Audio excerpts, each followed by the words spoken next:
Welcome back to Every Week We Follow. So we have got a massive 3 points against Forest. Gary's got a picture of John McGinn. Seven in a row. Seven in a row. I was like, man of the match? No. I'm not sure about that. Well, mate, look, if I'm honest, I went through a load of sevens to use. But ultimately, I thought, why not use the McGinn shirt? Because it's 7 in a row. But yes, get the scarf going. I haven't got... Mate, I'm so fucking happy. Fucking happy. Like, honestly, that was one of the most stressful second halves I've watched. Yeah. In God knows. I mean, Wednesday will probably be incredibly stressful, but at Villa Park, that was... mate, let's just, as results go, that's probably what the biggest of the season so far and where we're trying to get with it's, it was almost a must-win game, wasn't it? And yeah, to hold on for it was superb. I feel like we're going to say about every game, well, the next 3 or 4 games, right? Like, we are basically good. They are, if we're going to win 4 games this season, these are the 4. Yeah. Like I'm just kind of like, weirdly, I think if we lost to Southampton, I wouldn't care as much if we beat Newcastle and City.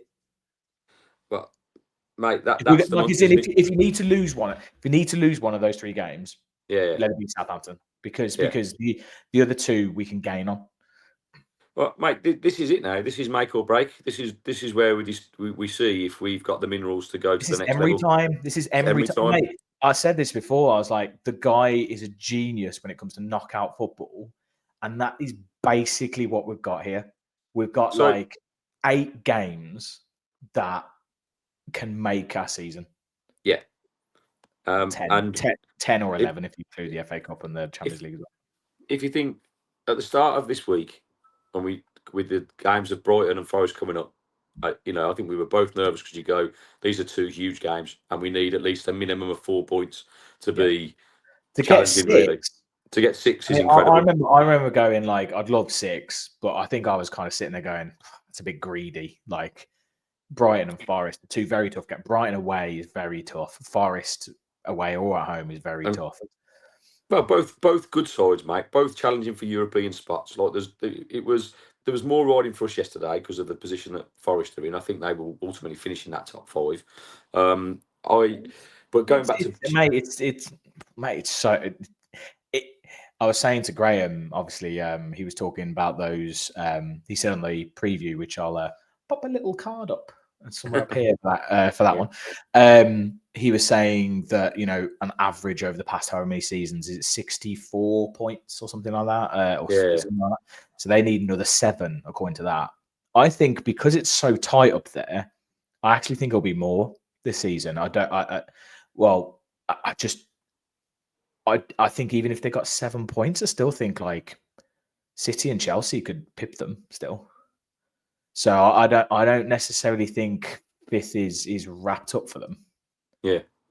So I actually think it's a lot closer than it. I mean, we could. It's interesting. It depends on that Brighton Chelsea result today, doesn't it? Really.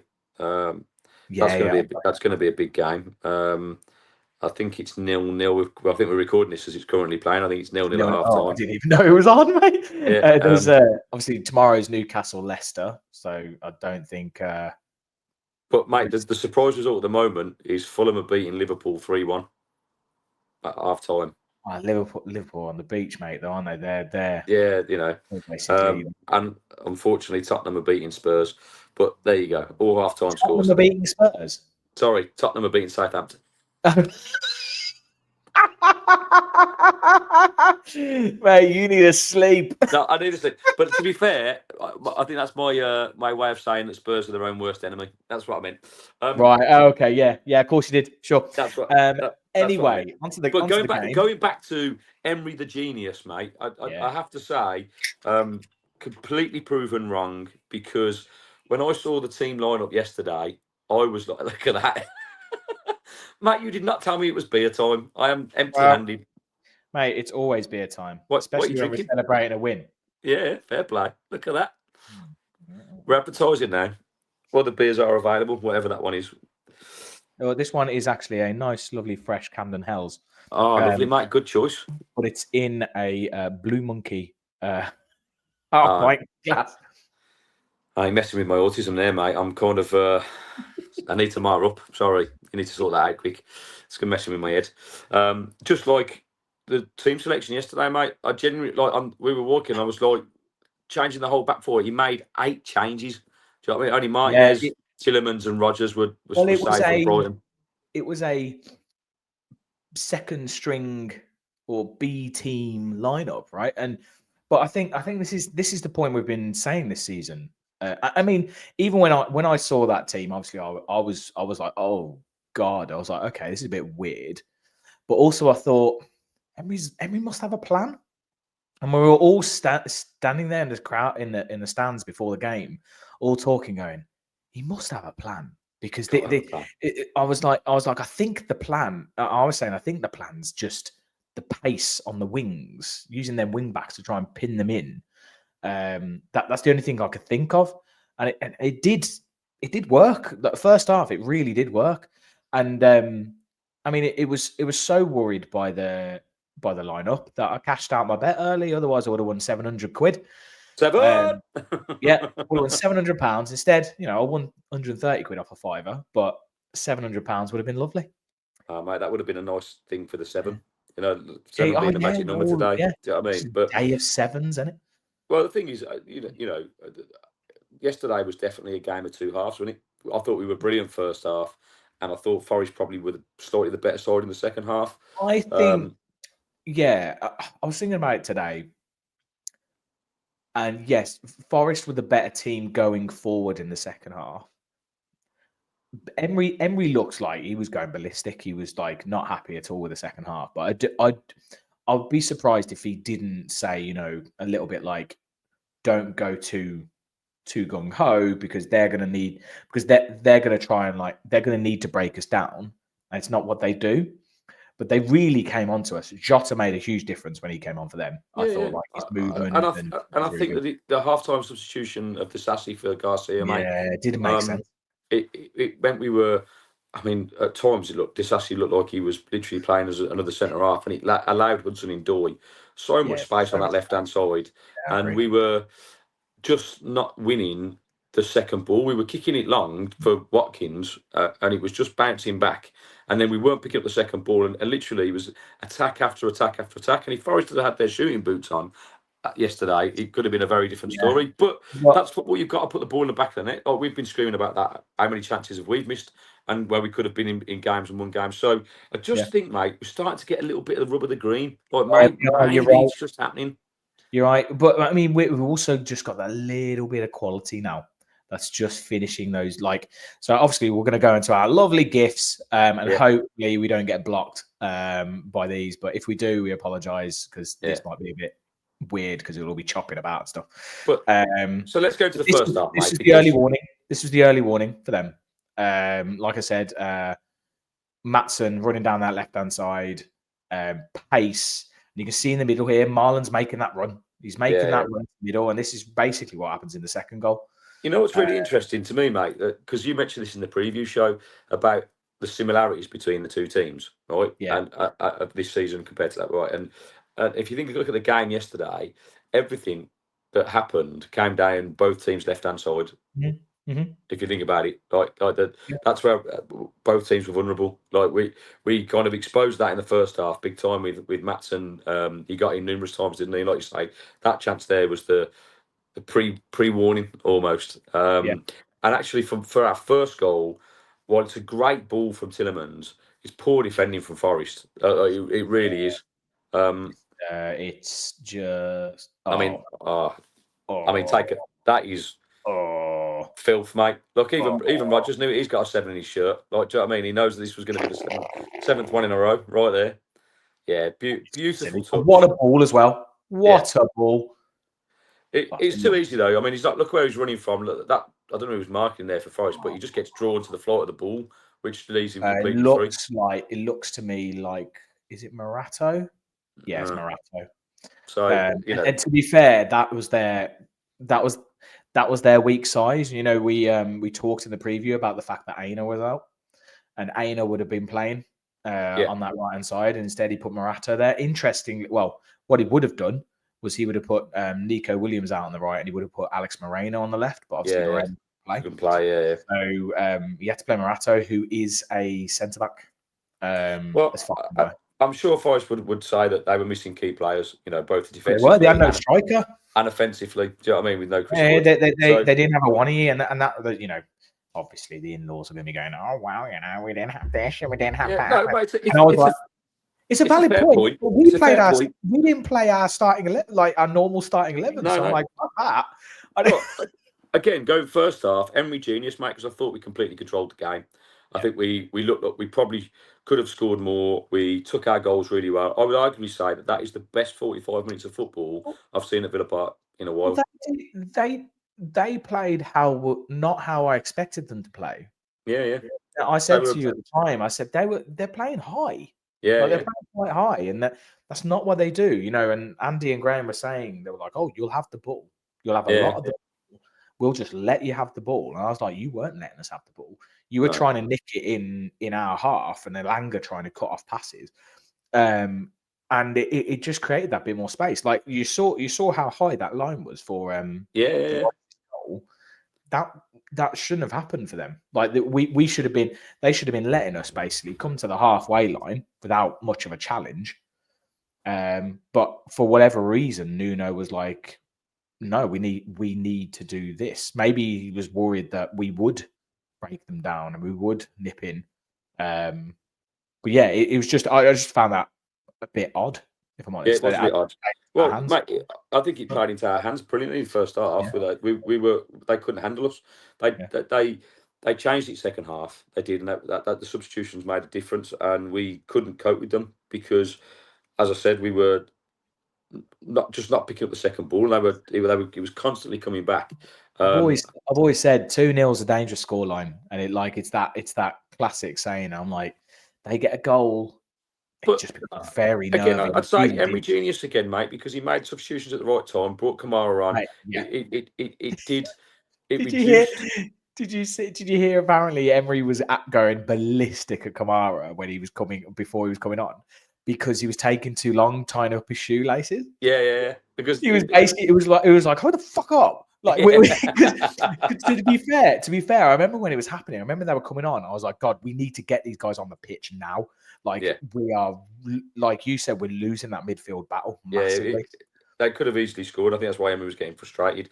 And I think while they did create a couple of more chances after he came on, it did kind of just stabilise us a little bit, and we then broke away and had 2 glorious chances ourselves to kind of finish off the game. I thought Kamara was good when he came on. He did lose the ball a couple of times early when he came on. I think, but then he settled in and he actually started to make some really good breaking runs. I actually thought he was pushing on a bit too much.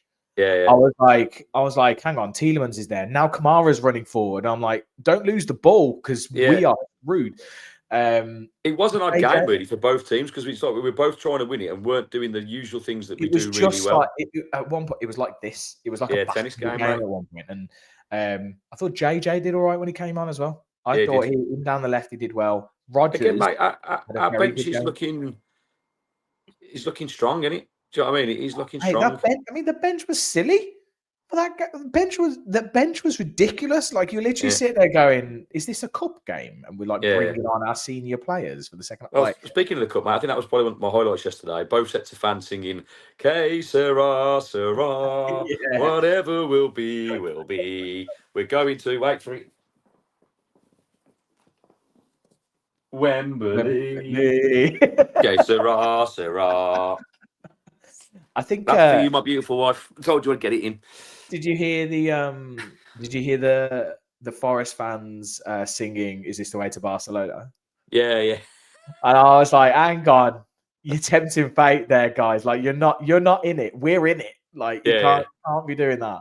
And when we were singing it, we'd actually qualified for it. So there's a long way to go yet. I hope that doesn't come on, bounce back and in the bum. But yeah, exactly. But then obviously after this, there was this lovely goal. Like he's done brilliant work from Matson. Turns him inside out, and what a ball! He's done it completely inside out. But again, I was saying that was literally almost what happened Yeah. In that early part of the game. Now here, I don't know if anyone's seen this. Oh, it's Watch brilliant. I love Watkins. this. Watch Watkins. Cheers, Murillo. He's pinned him. He's completely pinned him Yeah. here. Like, and I was saying and it was in the first GIF as well with where Maatson was running down the left and it didn't quite come off. Yeah. Murillo was on Watkins, so Watkins knew he had him. He had him all day, and I think Malen knew, and because that's why he was completely free at that pack post. Because Yeah, mate.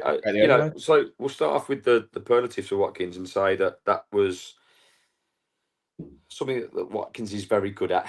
His movement and tying up defenders like that. But that yesterday for me was the only thing he did. It was by far his worst performance in a Villa shirt. I'm just looking at the player ratings from yesterday, and he got a 5. Do you know what I mean? Out of 10. Like, considering how well we played. Considering how well we played, for me, and this is just my opinion, I know I get lots of hate for this, but I think he's hit a ceiling, mate. I think he looked lost a lot of the first half. He didn't touch the ball for 32 minutes yesterday, and when he did, he had 2 opportunities to play 2 very simple passes, one inside the fullback for Marlon, one inside the fullback for Rodgers, and he just didn't do it. Like there was no pressure on him. I was like, mate, his strengths that we needed around holding up the ball. He wasn't even doing that. It was bouncing off him. And particularly second half, mate. He was just getting mustard. It was creating pressure for ourselves, and it wasn't great.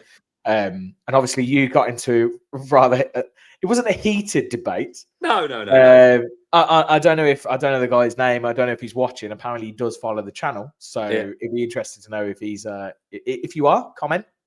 We're always happy for the comments, as always. Everyone, by the way, subscribe, please like, comment, all that stuff. Our last video went bonkers, so it'd be great if we could get another 2,000 views on this one. Mate, during the off season, we'll talk to him at the next game. See if he wants to come on. We can have a Watkins debate proper because what we were talking about yesterday was like who do you replace him with, and it's an age argument. This is why up until the last month, I've been very much on that, being like, come on, Watkins, he can do it. We know he can do it. What he does for the team is brilliant, blah, blah, blah. He does tend to crop up with a goal. Those goals have dried up as well now. Like, his confidence is so bad, so low. Yeah. And like I was saying to Graham, I said to you before, I just don't know if we have, and I don't know if he's hit a ceiling. I think we've changed the way we play. And I think because we've changed the way we play, it doesn't necessarily suit him quite as well. Yeah. And so he's getting some chances, but he's not really getting the chances he was getting before even now. And like, I'm kind of sitting there going, we're winning games now. So it's not like we're losing games because we can't defend and because we can't score. We're actually scoring goals. So imagine if we had a striker who can bang it in the back of the net as well. Like, it'd actually be quite scary. Even like Rashford didn't have an amazing game when he came on, but even he got some chances and arguably he still created something, didn't he? He was still a threat, and like I think Watkins wasn't that yesterday. Now look, I think if we just it's an interesting debate that we probably need to do another show on, but I'm kind of, if we just go to this season, he's missed 28 big chances so far. He's, assists have dried up. Like I'm not, because everyone talks about what he's good at, but we don't talk about what he's not good at. I'm not taking away what he's good at. You're right, in the team, he creates opportunities, he drags defenders out, but we've got other players that can do that now. Like you just touched upon there. Like, Asensio does that really well. Rodgers can do that really well. But yesterday was a prime example. If you have someone quick and clinical next to him, he'll create the space for him to score a goal. Yeah. And that's what Marlon did. I've been crying out for fucking Marlon to play against with Watkins, and it bloody worked within the first 15 minutes of the freaking game. Oh, fair play to Marlon, mate. 2 goals in 2 games. Please for that, right? We now got to look at. For me, it's about development and where we're heading and where we're going for next year. And for me, for Watkins, I just don't. People say, "Oh, he already scored 13 goals this year." Yeah, he has, and that's great.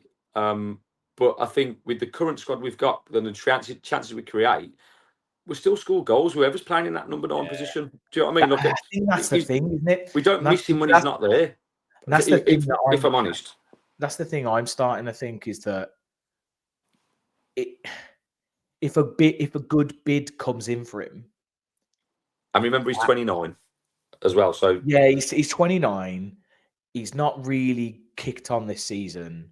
If a good bid comes in for him, yeah, okay, we won't be able to replace him with a player that does what he does, right? But I don't think that's a problem. I don't think you've seen Preston and Brighton.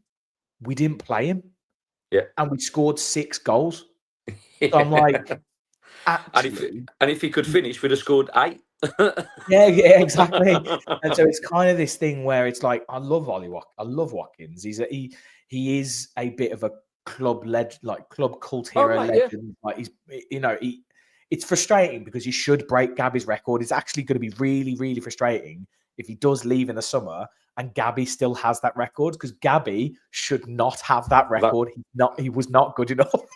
I agree. And Watkins should beat that. But, Watkins needs to take a bit of a look at himself and look at the players around him, because he's got quality now, right? So he might have to adapt his game. I'm not like great players just adapt and like I want him to do well. I'd love him to take the step up. I would, but we've had 3 seasons of the same. He's hit similar numbers. Like, so where's the development? Like in a team that he's developing and building. Last season he definitely kicked on. Last season was that's it. He was brilliant last season because not because with his goals came the assists. So we had like 30 odd goal involvements, brilliant. But we've had similar amount of goals with much fewer assists and much less impact in his play, particularly in the last few months since January, since the Sergio and Rashford have come in. Yeah, I would say I've been disappointed with how it's gone since Duran left.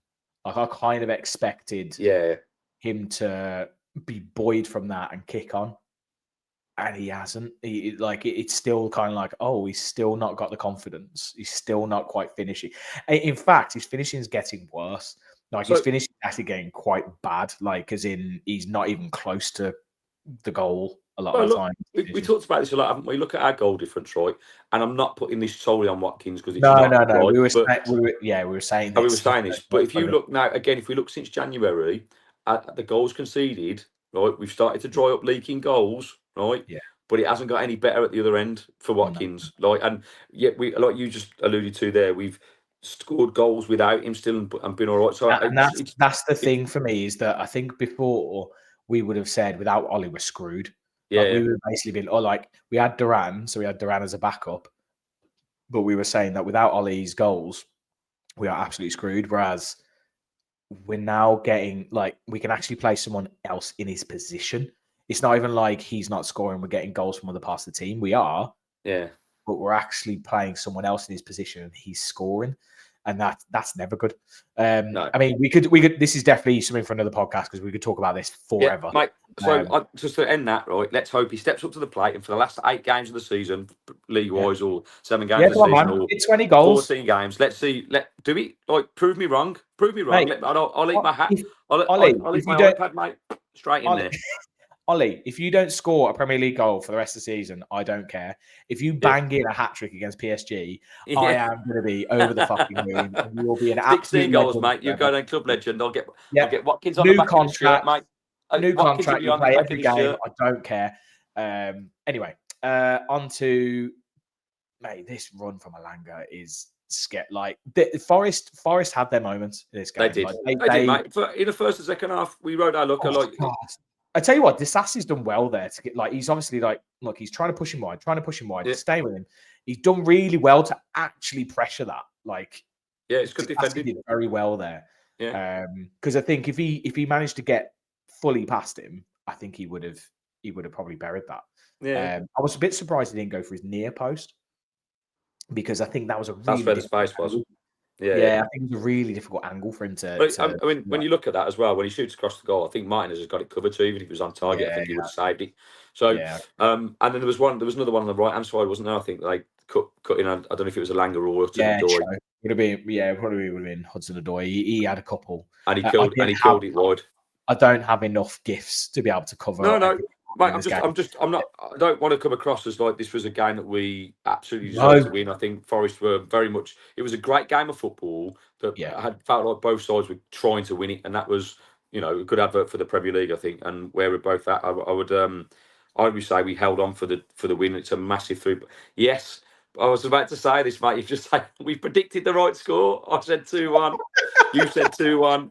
Yeah, very happy. Andy said 1-1, didn't he? And I think Graham said 2-1 to Forest. Yeah, this was a lovely finish from Jota. That was really but again, nice. Mate, similar to Forest in the first half, that's poor defending from us. I think it's Has he got so much time? I mean, if I'm honest, like Yates hit both him and Yates there were complete. By the way, I have to take the GIF away, otherwise I'm like terrified he's going to get blocked. He probably will get blocked. So, but yeah, Yates and Jota there were both completely free. I don't understand how that happened, if I'm honest. We just don't follow the movement, mate. Like Mings stops and lets him go in towards Konza, then Konza's like, hang on, it's not my man, and it's a goal before he can move. Like, Konza, like Mings is with him temporarily. It was just poor defending, but this was a time where we were being peppered. Do you know what I mean? We weren't dealing with the midfield. They were all over us. Like they could have easily, if I'm honest, they could have gone 3-2 up very quickly. They could have gone 3-2 up. Mate, in that first 15 minutes of the second half, if they'd have taken all their chances, when they had probably 4 or 5 really good opportunities, the game could have been done and dusted. But saying that, like we had 2 very good opportunities. Yeah, I mean here, so we had this one's a lovely bit of play from Rodgers that just completely turned him Murillo. It's just touch here, mate. Just touch here. Just that tiny bit heavy. But he went for the Megs again. It's like he did with the first goal. I mean, it's a good save, but Sal sits on the ball. I mean, an extra half-inch, mate, it goes through his legs, doesn't it? But I tell you what, sells for them has been such a good signing. Brilliant keeper, really good for penalties as well. I mean, like Graham said, they're going to win the FA Cup through penalties. They've already won 3. They're going to win another 2 penalties. Yeah, we mentioned, mate. It'll be a good pub quiz question, that one. Which side won the? Tell you what. But they're not going to win the FA Cup, mate, because we're going to win the FA Cup. So it's fine. Yeah, Forest Villa final, mate. God, final. It's good. That'll be unbelievable. And then,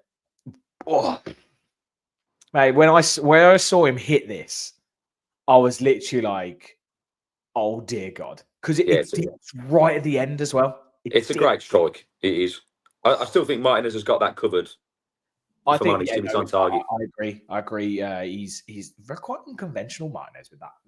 But let's just talk about the media narrative about this game, because it's very much focused on Forest, which is fair enough because they're doing so well this season. But I don't remember us getting the plaudits this time last year when we were kind of finished, like pushing for 4th place. We were still the underdogs. They don't want to talk about us for some reason. I don't know who we've peed off in the media. What you mean the media? Well, like that Shots to Climb example, mate. If you read the Sky Sports kind of commentary on that, like it's almost as if it's the greatest strike in the world, and like eventually this guy's going to break the back of the net. It's a good hit. Yeah, mate, it's a great strike. Don't get me wrong. Right? It's good because it's standing, and it is a way out. It is. I think it's also just like if that goes in, oh my God! Like as in that they've been pushing to try and get a goal. And then if that goes in, it's just like, oh my word, they could probably go on. It doesn't really bother me. I'm more than happy, and I said this last season, like to go under the radar. I don't want the media talking about us. It puts extra pressure on us. But it is so interesting. I think it's just because we last season, obviously, we were the surprise package, right? And this season, they're the surprise package. So everyone's talking about them, and it's really nice, like you said, because we go. The plaudits, mate. They've been fantastic this year, but they are getting the plaudits. We did not get the plaudits. It was all about kind of Spurs. Last year. Yeah, like I'm looking at the narrative of like what it is. It's like, Forest are brilliant this year. They're definitely going to finish in the top 4. You know, they're going to get the Champions League. Whereas for us, it was all Spurs. Like it's all Spurs to lose, and it was. But there was no plaudits towards us going. Actually, Villa have had a brilliant season and deserve to finish in the top 4. It was all kind of, are Spurs going to do it? It was all looking at the running of our. It was Spurs are faltering, wasn't it? It was Spurs are faltering, and we're like, well, hang on a minute, we're doing all right here. Do you know what I mean? And like, but again, I don't care. I don't care, mate. We are hitting form at the right part of the season, and the teams above us are starting 7 in a row. Yeah. And the teams above us are mate, 8 PSG, bring them on. Wednesday. The teams above us are starting to falter. And we're right there waiting. We are just waiting to pounce. Yeah. And then there was this right at the end as well. Oh, mate. I mean, Rashford's pace there, impressive. I'll tell you what. It's a great ball from McGinn, by the way. But it's but tell you what, Sells. How quick is Sells to get up for that? Yeah. It's a good save, and then he reacts really well, doesn't he? Yeah. Yeah, I mean, it's unlucky. Great save. Hopefully this doesn't all get clipped. Like I said, apologies to everyone if this video is just completely chopped and changed and all sorts, because I'm trying to beat the algorithm. I'm trying to beat the AI copyright. Trying to beat the copyright. It's just bollocks, because I don't know if anyone else in the comments, right? Like, as in anyone else does any of this stuff, because it's bollocks, because it's not like I'm screening the game. I'm not sitting here showing you. We are actually like digesting the stuff, and we are talking about it. I think I'm going to appeal it. I think we should start appealing, mate. Yeah, fair use. It's a load of rubbish. Gary's post-match thoughts. Well, obviously, in the rule of 7, right? So I thought it would be good to kind of give us 7 fascinating facts about the Villa. Well, and these are facts that we all know, but it's just in the rule of 7. We've 7 undefeated, or 7 wins, sorry, and the bouts in all competitions. So here are Gaz's 7 facts, right? So one, I'm guessing Villa-related facts. They're not just 7 random facts about life. No. Okay, right. Although the sky is blue. Brilliant. Thank you, Gaz. Although, mate, that did cross my mind. I was just going to do 7 random facts, and I thought, no, I better do 7 Villa-related facts, as it is a podcast, and people are going, what the fuck is he talking about, Nabbit? Right. So, number 1, obviously we all know this, founding club of the Football League. Aston Villa were one of the 12 founding members of the Football League in 1888, helping shape the professional game as we know it today in England. Talk about scraping the barrel here, mate. Like, we have one. Number 2, European champions in 1982. Villa won I thought you'd give us some interesting unknown facts. These are these are most blatant facts. Just blatant facts, because it's just within the rule of 7. There's 7 of them. Don't knock them until you've heard them. Some of these best be interesting, or things that I don't know. Come on. Well, yeah, it won't be. I just told you that they're not groundbreaking, mate. But we can evolve this. It's a new thing. I'm trying. Leave me alone. Right. So European champions in 1982, obviously beat Bayern Munich 1-0. We are obviously only a handful of English teams that have done that. 3, we are one of the most historic clubs in England, founded in 1974. We are one of the oldest clubs, tradition back 150 years. As we all know, it's our 150th year this year. Okay, and then number 4. 151st, isn't it? Well, yeah. It goes, and the way the club played it, like it's 151st year. Anyway, yeah.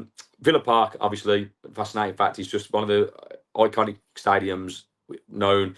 It has hosted the most FA Cup semi-finals compared to any other stadium. There you go. Okay. Right. Hang on. So more than? I suppose even more than Wembley then. Yeah. Oh, okay. I mean, again, let me know if I'm wrong in the comments. I'm sure you will. Good old ChatGPT. ChatGPT. But Villa Park, it's been our home since 1897, and it's hosted more FA Cup semi-finals than any other stadium. So that's number 4. Number 5, 7 times English champions. Villa have won the top flight league title 7 times, primarily in the early 20th century. Obviously, I know we kind of live in the past, but it has cemented our legacy of England's one of England's most successful footballing league sides. Right. So number 6. Right. Rivalry with Birmingham City. Okay. Right. The fierce second City derby with Birmingham City is England's, I would argue, one of England's most fierce local rivalries. Yeah, they were talking about it on Talk Sport on the way home when I was driving home from the game, and he was talking about because I think he was speaking to a Birmingham City fan, and then he was talking about the rivalry between the rivalry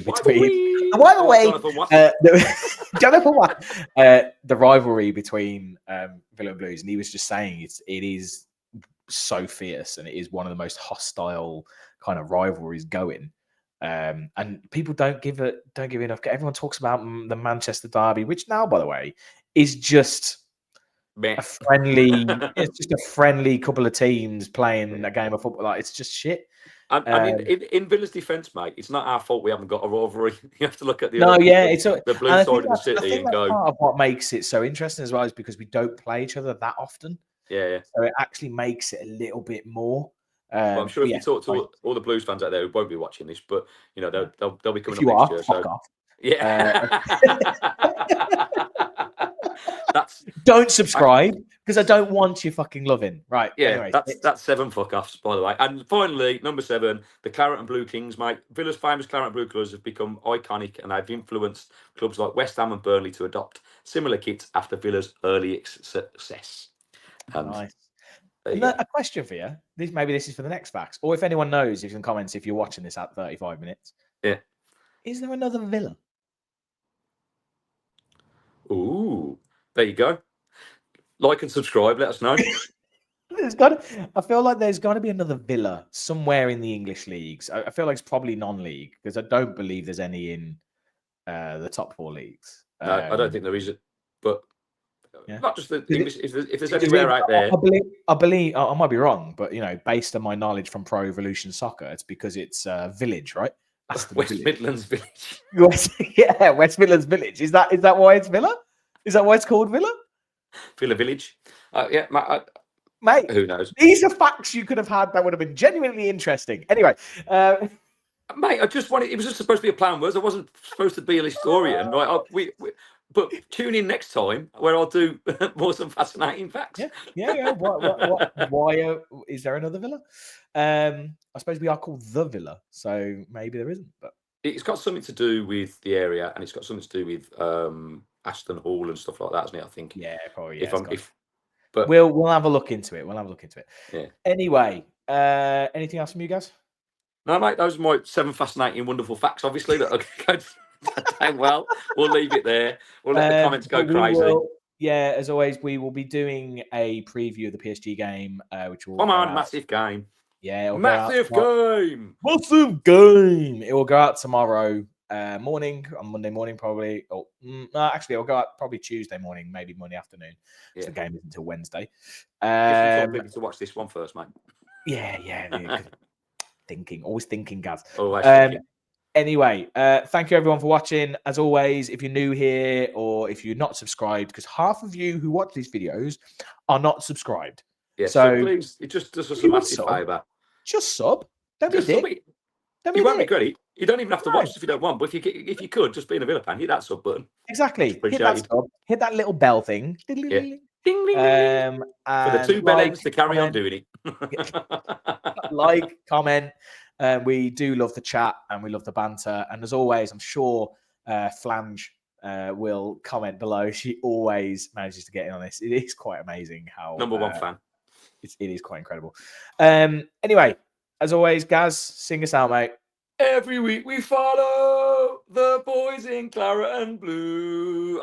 Hopefully by Monday this will come back. See you in a bit. See you later. Peace and love.